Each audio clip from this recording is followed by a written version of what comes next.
Hello friends, இன்றைக்கி இந்த வீடியோவில் நம்ம எல்லாருக்குமே ரொம்பவே யூஸ்ஃபுல்லாக இருக்கக்கூடிய சில கிச்சன் டிப்ஸுங்களை பற்றி தான் பார்க்க போகிறோம். வீடியோ ஃபுல்லாக பாருங்கள். பிடிச்சிருந்துச்சுன்னா லைக் பண்ணுங்கள் ஃப்ரெண்ட்ஸ். இந்த வீடியோ உங்களுக்கு ரொம்பவே யூஸ்ஃபுல்லாக இருக்கும். கடைசி வரைக்கும் ஸ்கிப் பண்ணாமல் பாருங்கள்.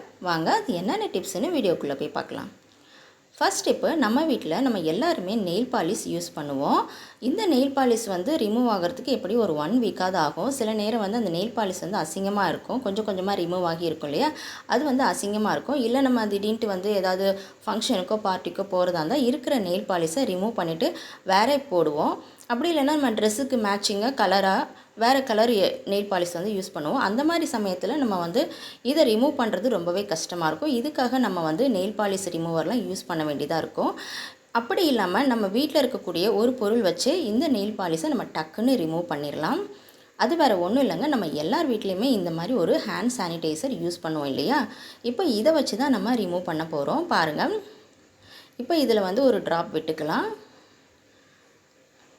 இப்போ இந்த நெயில் பாலிஷ் மேலே இது 1-2 ட்ராப் இந்த மாதிரி விட்டுட்டு ஒரு நிமிஷம் அப்படியே விட்டுடுங்க. கொஞ்சம் நேரம் கழித்து இதை மறுபடியும் நம்ம ஒரு ட்ராப் விட்டு இதை ரிமூவ் பண்ணலாம். இப்போ பாருங்கள், ரொம்பவே ஈஸியாக ரிமூவ் ஆகிடும். எல்லார் வீட்லேயுமே நம்ம இந்த ஹேண்ட் சானிடைசர் வச்சுருப்போம்.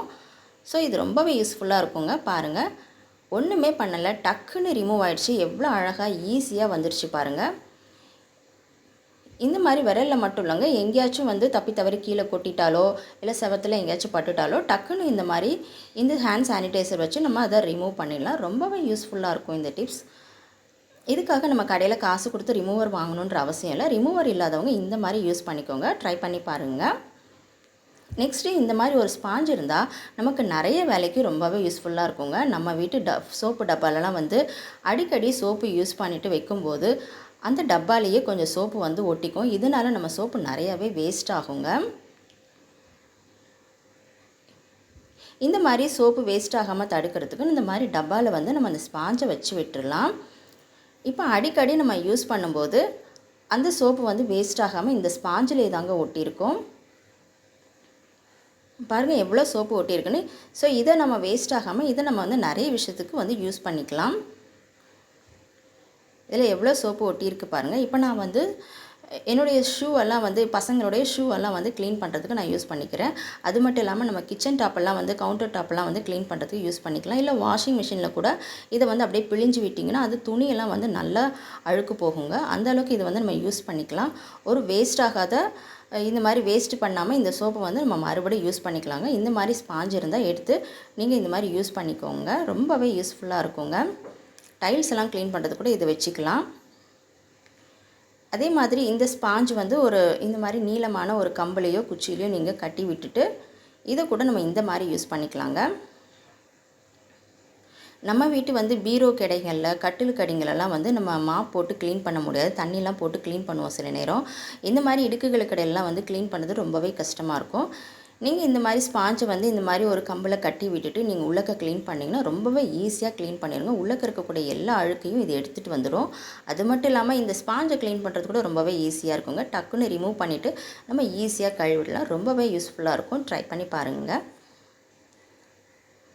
நெக்ஸ்ட்டு, நம்ம வீட்டில் ஸ்வீட் பாக்ஸ்லாம் வாங்குவோம். அதுக்கு இந்த மாதிரி டப்பா கொடுப்பாங்க. அதை தான் நான் இப்போ எடுத்திருக்கேன். இந்த மாதிரி கேக்கு பிஸ்கெட்டு இதெல்லாம் வாங்கும்போது உள்ளக்க இந்த மாதிரி ஒரு டப்பாவில் தான் வச்சு கொடுப்பாங்க. இதை நம்ம தூக்கி தானே போடுவோம். தூக்கி போடாமல் இந்த மாதிரி கூட நம்ம யூஸ் பண்ணிக்கலாங்க. இப்போ இது எல்லாத்துலேயும் நான் இந்த மாதிரி சின்ன சின்னதாக பேப்பர் வச்சு விட்டுடுறேன். நம்ம வீட்டில் சில பேர் வீட்டில் முட்டை ட்ரேலாம் இருக்காது. அவங்களுக்கு இது ரொம்பவே யூஸ்ஃபுல்லாக இருக்குங்க. இந்த மாதிரி முட்டைகளை அடுக்கி வச்சு முட்டைகளை ஒரே இடத்துல நம்ம எடுத்து வச்சோம்னா அது ஒன்றோடு ஒன்று உரசி உடையிறதுக்கு வாய்ப்பு இருக்குது. ஸோ இந்த மாதிரி இதை முட்டை ட்ரேவாக யூஸ் பண்ணிக்கலாம். ஃப்ரிட்ஜில் இப்படியே எடுத்து வச்சு ஸ்டோர் பண்ணுறதுக்கு ரொம்பவே வசதியாக இருக்குங்க. ட்ரை பண்ணி பாருங்கள். நெக்ஸ்ட்டு, இந்த மாதிரி ரப்பர் பேண்ட்ஸ் தான் எடுத்திருக்கேன். உங்கள்கிட்ட இந்த மாதிரி ரப்பர் பேண்ட் இருந்தால் எடுத்துக்கோங்க. அப்படி இல்லைன்னா நம்ம சாப்பாடெல்லாம் வாங்கும்போது அதை கட்டி கொடுக்கறதுக்கு யூஸ் பண்ணுவாங்க. அந்த மாதிரி ரப்பர் பேண்ட் வரும்போது அதை நிறைய கலெக்ட் பண்ணி எடுத்து வச்சுக்கோங்க. அதை இந்த மாதிரி இடியாப்ப உரலில் நம்ம போட்டு விட்டுடலாம். அந்த கைப்பிடிகளில் இந்த மாதிரி போட்டு விட்டுடுங்க. இந்த மாதிரி 2 கைப்பிடிகளையும் போட்டு விட்டுட்டு நம்மளுடைய 2 இடியாப்ப உரல் இருக்கும் இல்லையா, அது 2துலேயுமே இது ஃபுல்லாகவே போட்டு விட்டுருங்க. இதை போட்டு நம்ம யூஸ் பண்ணும்போது நமக்கு கை வலி இருக்காதுங்க. சில பேர் வந்து ரொம்ப கஷ்டப்பட்டு பிழிஞ்சு அந்த கையெல்லாம் வந்து செவந்து போயிருக்கும். இந்த மாதிரி அலுமினிய உரல் யூஸ் பண்ணுறவங்களுக்கு அது ரொம்பவே கஷ்டமாக இருக்குங்க. இந்த மாதிரி நீங்கள் ரப்பர் பேண்ட் போட்டு விட்டு யூஸ் பண்ணிங்கன்னா உங்களுக்கு கை வலி கொஞ்சம் கூட தெரியாதுங்க. அது மட்டும் இல்லாமல் இடியாப்ப மாவு பிசைறதுலையும் ரொம்ப கவனமாக இருக்கணும். நீங்கள் இடியாப்ப மாவு ஜலிச்சு யூஸ் பண்ணுங்கள். சின்ன சின்ன கட்டிகள் இருந்ததுன்னா அந்த ஓட்டைகளில் அடைச்சிக்கும். அதனால உங்களுக்கு பிழியறது ரொம்பவே கஷ்டமாக இருக்கும். ஸோ அதனால் நல்லா கவனமாக வந்து நீங்கள் ஜலிச்சு யூஸ் பண்ணுங்கள். அது மட்டும் இல்லாமல் மாவும் வந்து தண்ணி இல்லாமல்ட்டு நல்லா வந்து அதாவது சில இடங்களில் வந்து மாவு வந்து தண்ணி படாமல் இருக்கும். ஸோ அதுலேயும் கொஞ்சம் கவனமாக இருந்து நீங்கள் பிசைஞ்சு வச்சுக்கிட்டிங்கன்னா இந்த மாதிரி அடைப்பு இல்லாமல் ஈஸியாக பிழியறதுக்கு வசதியாக இருக்கும். இந்த மாதிரி மெத்தட் யூஸ் பண்ணுங்கள். ஒரு நிமிஷத்துக்கு 100 இடியாப்பம் கூட டக்குன்னு பிழிஞ்சு எடுத்துடலாங்க.